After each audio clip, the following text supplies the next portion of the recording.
Manchester City, just one player, Riyad Mahrez per Elebeba. Chelsea, Ebe Lusu Brantia friends Edouard Mendy, Ene Hakim Ziyech. Samsung Manchester United, Eric Bailly, Ene Amad Diallo. Oko Liverpool, Mohamed Salah, Sadio Mane, Ene na Brantia friends Naby Keita.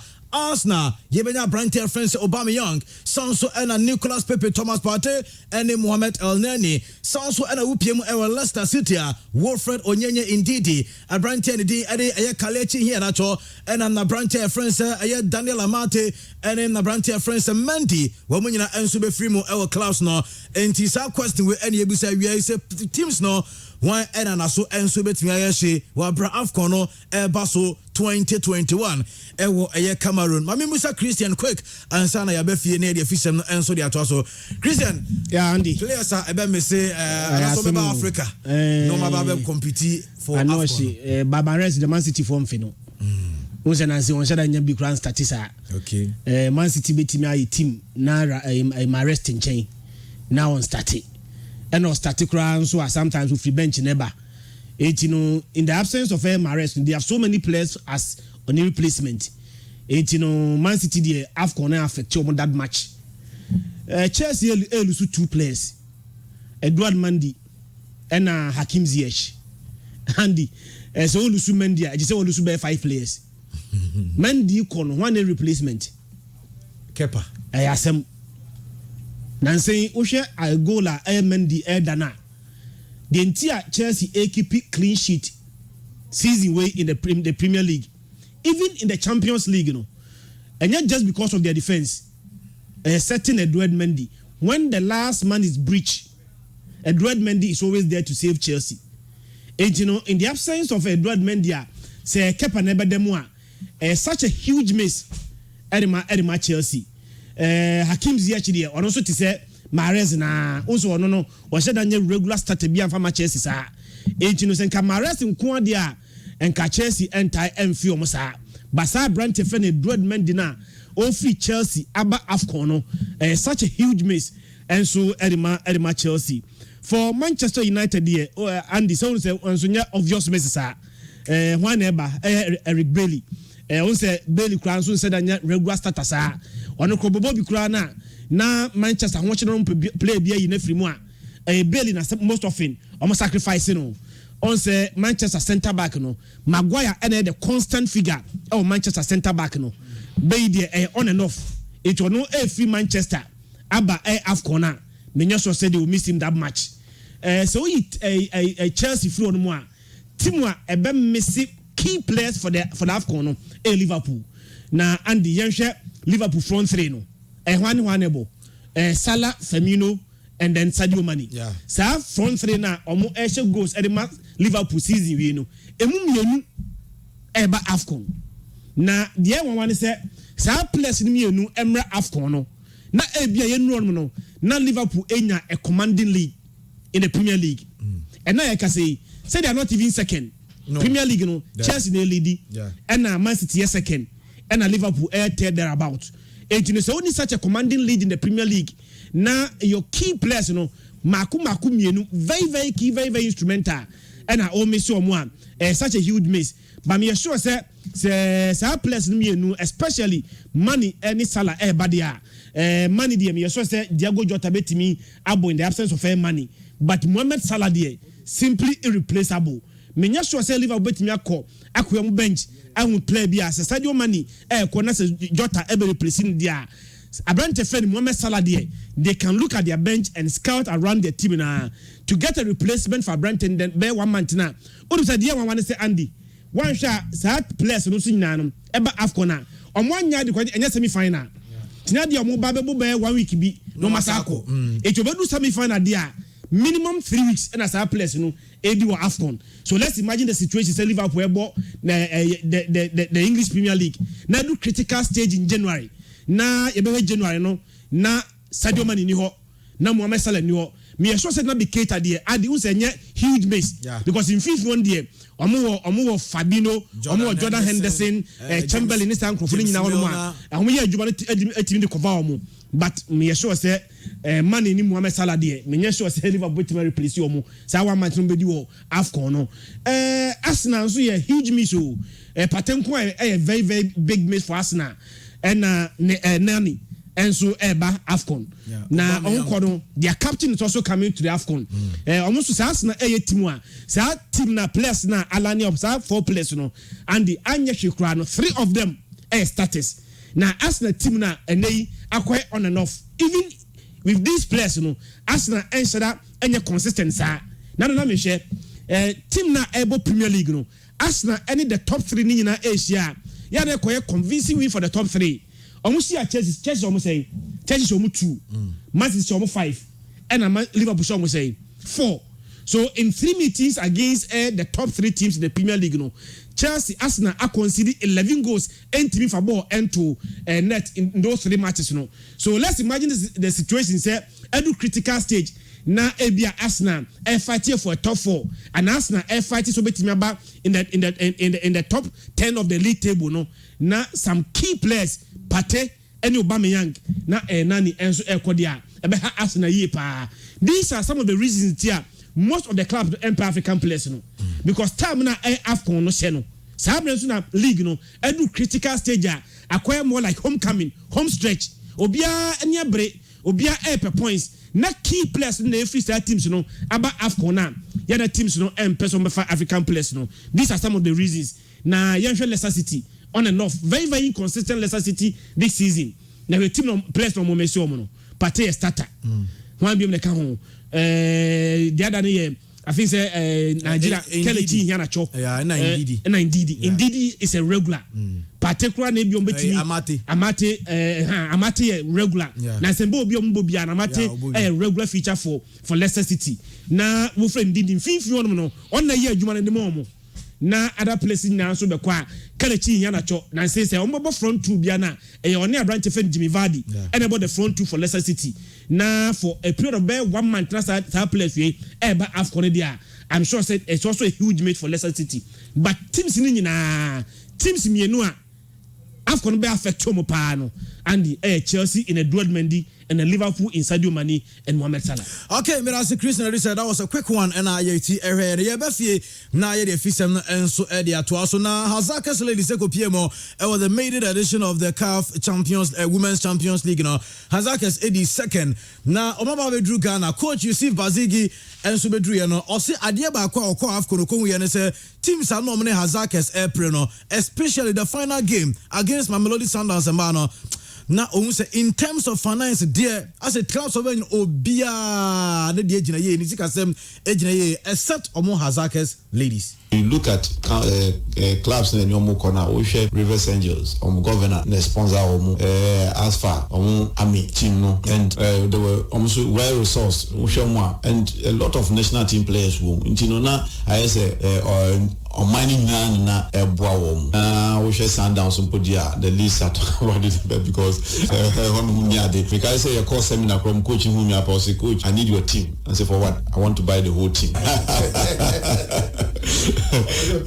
Also to team ni na preko and yes we ba kwa film or to team ni na na see you mate and also say but the my no om di ni na to machi and honestly speaking I'm so proud of them because we share the sort of character put it up in the game now in fact ultimately say na irrespective of difficulties I mean from with the training and everything no they were tactically okay and I think I'll say that I am 100% happy with them. Yes, Coach Yusuf Bazigi, you should be happy with them. And serious here. And also to us, I say Adia Bakwa now mo Hazakas ladies say so many so no me or man kasa motivate to more what yes or motivate to more and the tournament you know. Like I said, na journey nenye easy, but before even ever call wafo no, my mother no, Emma yenyati e wants say, I said the butali see any so because you can't achieve without planning. Nti the butali see any so. Emma me mom who say the more I call any muno, the more enya exposure. In fact, you self motivated because you need and the only way you beat me so yama amansan hu ye no ene ye modembo enti na ye sika sem nya de no de mpanyimfo na tutu ho anamon but am so me ni moframa no very close amammo ho se yembo na emrepamu no bibia be fine. Eno aye coach Yusuf Bazigini atene kana sa bibia be fine sensem no na omo chief executive officer Madam Evelyn Isiasare also obesra ban no adesede we also ban tie edema Hazakis ladies na bibia ye shene se kwan wa akrade we travel almost every week league teams they were Accra were 4 but now they are 6 nti ebeba has 6 times how your transportation and another is into how long can you continue doing this sa no ani sika you don't play a be na when you skebi say my top player me sure say be in the next 2-3 years ni betimi a top player because of their CAF club line system here they are all going professional apart from that there na you soon have abayanim so at least baby I do it say individuals pokoya there aban frɛ o mo bibi kakraba nti ye expect say inana adudanko ekufuado his excellence oni ebeko breakfast meeting bi na dey da yakoma so no na yakaya so that how it's begun but it's been well your coach aya there because we share 8 teams now resource wise na unibi I'm telling you they are doing something different na eska ema football eska all players no cry eska na de be manage omo pitch abebo so ball aduane ombedi vitamins near there so we dey ukohe as far me ye share as far now I was surprised because Morocco they me ankasa mania ko what they are doing there and they played very well and ye share omo na me say my team is good I don't say share bond the way me see take no it me nya winning goal kan ho no I think say we are doing something special. Eno I am Madam Evelyn Isiasare atene kan na babo friends Evelyn Badu ono na tournament course no we share most goals into ono na sa we can say golden boot no nsa etimi aka ye ombedru no nsem ni na me like me na me nigidie se bibi sa be koso ba me asida be ma nyankopon na me teammate no make say omo na ye bibia ma me say me best player top scorer ni yagas nipa ba ko mobo asida kese pa be ma me teammate no omo na ama we nyina a obi e bo me din Evelyn best player top scorer ni nyina no me teammate no aya ma me Enti Evelyn no we top scorer or sound so best player and within some ensuri to your Janet Ajuri captain of the team no Janet ensu semni season biara before a season ba starting ya tenase ye meeting na ya set target ama ye the season we ya pere ya je leg no am so ya me ado hibotum ya achieve nti ye kono so ya tenase ye meeting say we first time ever nti ye call all the way to the final say ye go kwemi but unfortunately intimi wini ya from JBA nti no ye need aso hu senke ebetimi akwemi ni trophy be bacha ya say ya hu kra say ebetimi aye me ma be senior player nti makasa trauma we tape Eno captain Janet Ajuri and ye tenenka yanto aso ne bepiem e Kumasi Asante Kotoko so ye coach Kwasi Apia former player for Kumasi Asante Kotoko odi afutu e de makotoko omuno coach friends Dr. Prosper Nate Ogun na afutu be and coach Kwasi Apia de mano Unfortunately, me comment on the modern ball because me share match and don't share match because of it my comment. But the meeting can say what batting move from the moment I'm on modern. The here and say when we sure say about my players need to me home. No sweat me home players no very well. Now for players in the same number.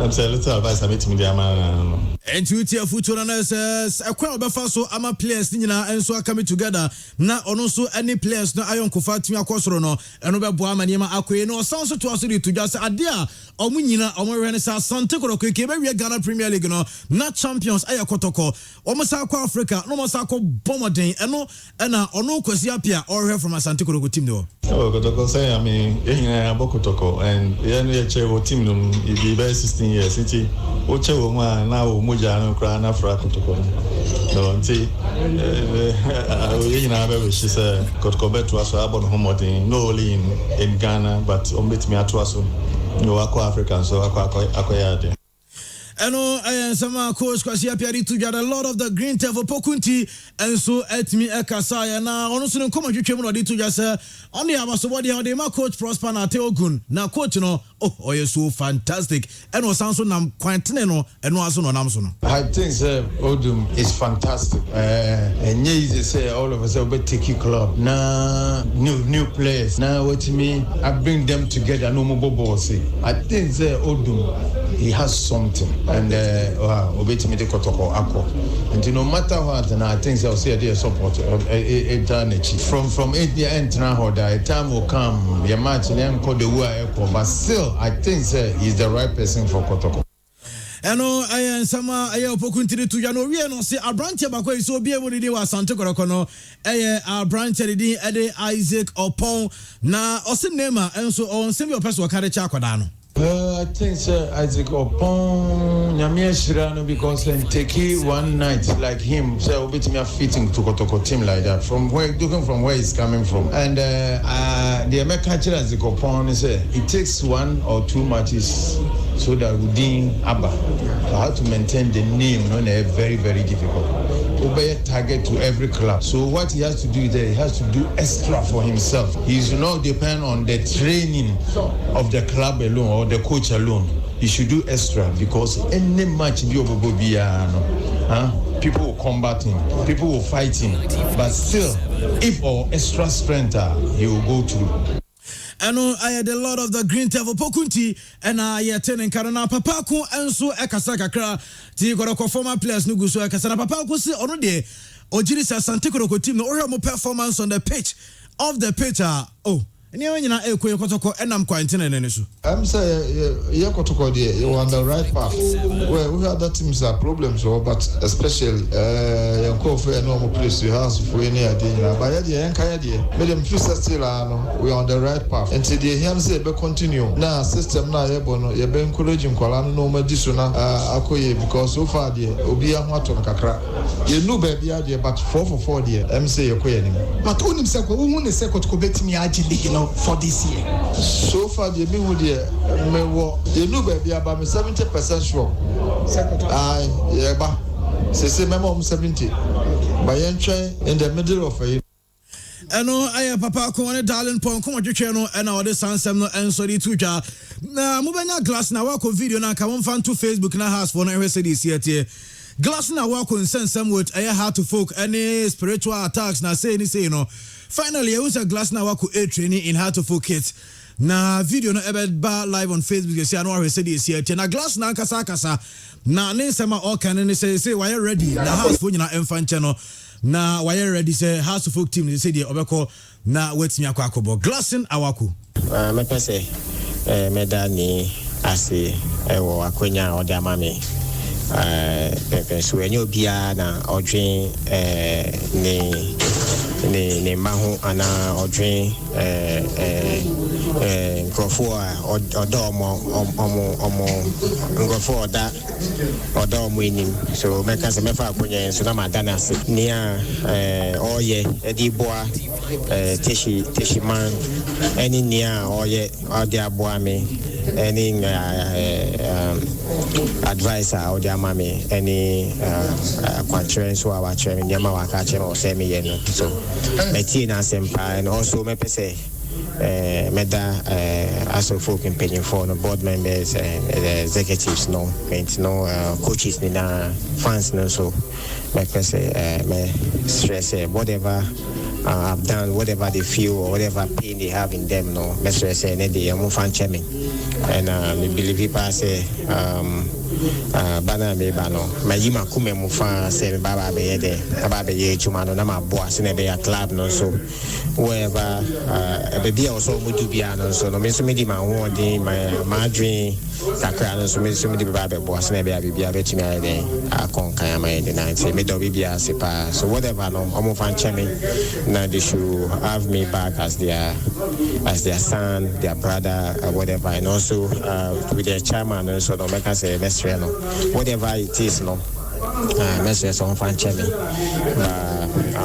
enye me pe na me de ye nya me ana nya me pe na ye si so me say sisi ano bibia den e won kwan so I'm coming with a cleaner to come and work in Damasi. Eno air brantia Francis Glass na waku ena ono so achirechire mu okohia ayetachi hene no na ndi niam e course nyina oda opanyira se video no ena air live on Facebook no de no training no so no obehu se de si atenti enie Glass na waku no just number 7 ena wo hye e ombro na achese ono so de hye so commenti eno se de si atie Christian ma minti we well but our Korean House of Folk situation ni de me bo ma baso pa House of Folk abotra omanyama Glass na wako no menye sure say any other club komonya sa abotre no House of Folk had every power to propose sanction against him because he was their player and I don't report to training ababa jiska agreement reach House of Folk etua sika de ma Olympics aba yo mu player I register for Africa I register for league. Now on report to me kai person kai House of Folk be 6 years ago. Lawyer and the stones in House of Folk now. Sam no me litigant manso untimi for victory. But has a nyabo trama Glass na wako. We are see the okomoji ani say dey wa main. Se bibia twa. Now wako eventually SI Emeki return into the team one. My only hope and prayer is say ensan ko ba biem se afi don sa mo biem. Odon kasa admit say dey bibia okay or patcho say has from fan channel and he comes with a clean heart. Back with a clean heart. Sa Diana ni sa man to todo no. We hope and pray say odon kasa se wagya tum say bibia okay ni dey. Onsan ko so daye biem enka say o motim ni biem. Already wa has pao. Yeah. Africa ya has the koyi say nko munya wakwa bia nko man ko G6 wa we. Bia munya wakwa enka kroma say na omo share work 1 no bia nko mu share be 2. League year started has about 4 games. Omo the relegation zone. Yeah, 16th. Say bia wako kanwa enkanya House of Folk position ye. House of Folk have paid money but they're not getting the benefit for size kana omo tia on awako. Wa has but has na gasa nyambo trama no. Ama ni space and time. So mfanya de boy bia. So aye bibia wia. Onfa a lot of commitment mra. Emetua House of Folk for eka. Ejuma na obaye no. Omaye ntua hasika or the hasika. Abotre ni gidi a has enya wonu no. Anytime he wears the rainbow jersey obejina park so no. Also more than 100% commitment because enya House of Folk am yeso say many teams will not get that patience for him. Bebre nya sa abotre ni fama no. It's your dear. Let's imagine say last year, your Ghana Premier League, one of the best players, best player of the season. Now wako count. Yeah. It's a wako crown league in one. He has so much quality to the Ghana Premier League. The Ghana Premier League last year, one of the best players because of issue be won't can once them won't verified not the best player, one of the best players etifia omo league ni bi. Yes, so two kwan na so epra. We say deprive even the league of quality. Etina wakomra bola eye kotokofo boyi, bola eye masola abeko eboyi, bola eye ishaku numu boyi. Na awako nso be kanwa. Ghana Premier League na say excitement dey the day e kosoro. Has for nyina butrem. Supporters no supporting no. We are there we are there. We are there awako your player. Etino die mo di omni omane nko. Awako ba every support that he will need no. Let the supporters give him that support no. Na ommo no nsia kan efema House of Folk. Mania ji so aba because awako die so mo anya has kra no obokra no botim bia kra na as long as it is in the Ghana Premier League no. It has so much quality to the Ghana Premier League.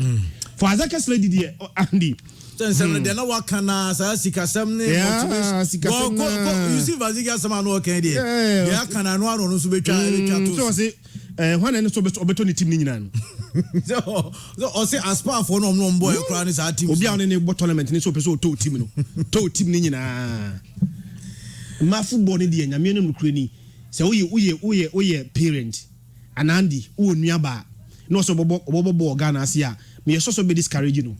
What are the benefits? Dear no or Kodiaba. Now the area when say a man who cry now was signing bono. They are not called into the Black Queens based on merit. And Kawayanka Skenimono. Ah, Hazaka lady for a year day.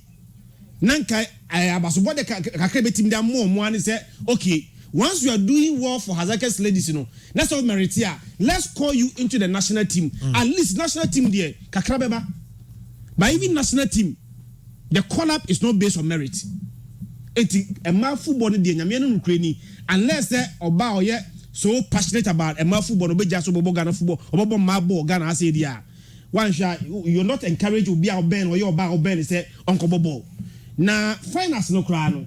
Sir, South Africa for we promise how much? $14,000 for one player. Me assure say Hazaka's ladies in Nano. The promise that we made to them will not even be close to $20,000. But only team you bo. Number one, why are this no? Sir Sundance for no. And the own himself for 3 years, no more lose game. Ah, Moya, the only bo. They won the entire tournament without conceding a single goal. It will be a this no. Near some more motivation than you. Of course, will be and who are dancing on an no Asafaba. You understand it? Let's begin to get to the grounds and do proper work. The having said, Nana Maker. Say CAF Edia Dibiaba na made in additional Ghana Yadi. The current CAF Champions League format, Omadi Bar 2007, 1997, Ashgood Ball final. If you not Ashgood Ball final, when last in a Ghanaian club ball final 2000. Has Ebo final 2000 year no. One Ghanaian club Ebo Champions League final beam. Yede chan Eba for no. Ghana and about the first final. Abedu stage you na after you team qualify beam chan. The maiden edition we played in the final. We have now gotten to the stage we are not even qualifying for the chan. Nana CAF aside another new one about CAF Women's Champions League maiden edition we are playing in the final. Stars Ben ye take say sa trend na ye ko final bia in any maiden edition bia na subsequently no na entimi qualifying pool. You are very careful. Hazaka's ladies here Andy ombo final see maybe in the next 2 or 3 years we say even qualification kwano na ye din dia mom. How are we going to support them? Very very critical and most importantly a football Ghana has say Okobo tournament na team kan no mkakobo no omuska. Hazaka's ladies were doing la sulala. Omna na muso ono no states ka. Omu ni bi no states ka. Ono call this tournament. No one even supported them. I did not see even farewell message from the ministry, from the GFA and from the National Sports Authority until they got to the semi-final. And I think they are called Mabua and they say raising awareness about women football in this country. So awareness no raising. How are we going to work on it from now? So say I have finals in the first edition. Maybe next year, 2 years, there should be a plan. Say we play the finals in the maiden edition. Maybe 2 or 3 years later, we should target the cup. What are the plans they put in place? Young transfers, I said them from say it will come by chance. We need to plan. And yes, I want to bear 4 or 5 years later, and even qualification. Okay, Christian Adisa now Tenekrosi Awako is welcome and we the Phobians are forgiving him upon everything. He is a good player and we are expecting a lot from him. Pato and this our message, and so by Dalen Pomamitio Kakrasana Yako any for so edin combo. Yeah, Andy. My main fan free baby say Christian this year. On say Ghana de. Yen na yen him say ye no be BBM ye retrogress after the maiden a year organization. BBM ye retrogress enti enei sempanyin 40 a e wo so mo pe ensem ni nyina pomasibre dia ye betima ye anu yetima koyanim coach say Basigi enei wa mama ye convince pa say even the Black Queens also near the man o ko tournaments kaniwo against Wadi Degra, Memorodi Sundance, Asfa. Omunyina financially, omu are very very strong. But here the enibi. But en same also catch the man. Omu performance no. And no mu betimi edi ako omanim. And omu konkodin do omanim. Miti Evelyn Badu. So was say odi abasubodi ni nyina mani team no. And Andy, the difference between Sussex and failure is a great team. Enti onya very great team. And omutimi achieve sa achievement no munyaye no Janet Edri who say ni age and a very positive the mama no but dear na ankoyi eno no say e ba ne betena se na yehwe e kwan ba so na betima bo mo ama mo kan kro empuntu atimaba e wo yemma football ni Andy na coach Kwesi Appiah advice Dr. Prosper Nete-Ogun say ebeya nkoni players no enkamumpa e wo say oni players nya a certain relationship be nemo ano. And Andy, only me yadrin say you can't take relationship out from bibi and ipekuye. And what say ayonkofe biba. And there's this quote. I almost say don't take advice on life journey from people who never escaped their jungle. But for Coach Kwesi Appiah there, he has been there before. 1995-1996 season. No ne okochi kotokobo boko no. On 2 occasions, Wababe coach Black Stars no. 2014, Abra Ghana Eco World Cup no. Ono na nete ye dugout. He has been there before. Or say Obobo Koni for 16 good years. Into him the Oka. I think say a very positive advice. Say Coach Prosper Nete-Befa because Ono Kwesi Appiah there wa order and onim the way near Mexico. And no many aji ekwaya kotoko old players no enso etimi edi unity aba.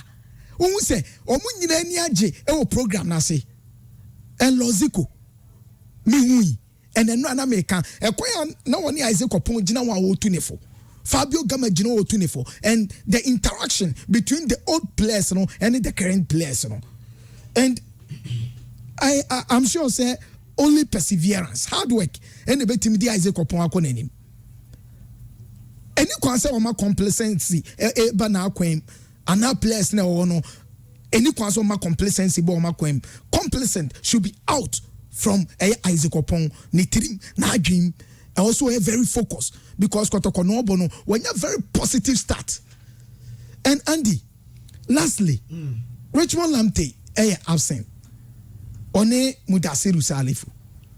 Absent from where? Omune Carrera game. No. Oh, okay. Yes, Wepra. Richmond Epra. Yes, and Oko Hospital. Okay. Doctors report Richard say, "Ontimi nkwenyi na asenibi." Okay. Mudasiru so their meeting is when you have 3 accumulated yellow cards. And also you're suspended. Suspension from the other game. Okay. Okay. But I think say a very bad omen for Kotoko. Oh, check it, Coach Prosper Nete team no or they buy. But probably it could be an opportunity for the other players. Exactly. For that one, no doubt. Yeah. For that one, no doubt. And okay, it could be opportunity for Obeka Sharif Mohammed, Obeka Dexon Afuakwa. But may check it. Ne 4 games no boy na Andy. Ne first 2 games no boy no nya 1 defensive midfielder, which is Mudasiru Salifu, and about 2 offensive midfielders, Richmond Lamptey and Fabio Gama. Their last 2 games are Wabono, about 2 holding midfielders, which is Agadas and Salifu Mudasiru. Yeah. No, about 1 offensive midfielder, which is Richmond Lamptey. And then these 2 key players, they are very integral members. Instrumental. Let's see what Coach Prosper Nete-Ogun will do. But I'm sure say Oba working around the clock during the week. I'm now. I'm making sure say Oba get everything working for Asante Kotoko. Cream. Yaka. Me say nay. Say ohu baby be fufu. You know, person uti nyini nyina gua. Enya afi na ko gyina hwem no ache wano na ade akweso abotum na we be kwana say dwudwa. Say see ade very simple. Enku waso aba no ye Freddy Cream. Creem. Cream. They hear so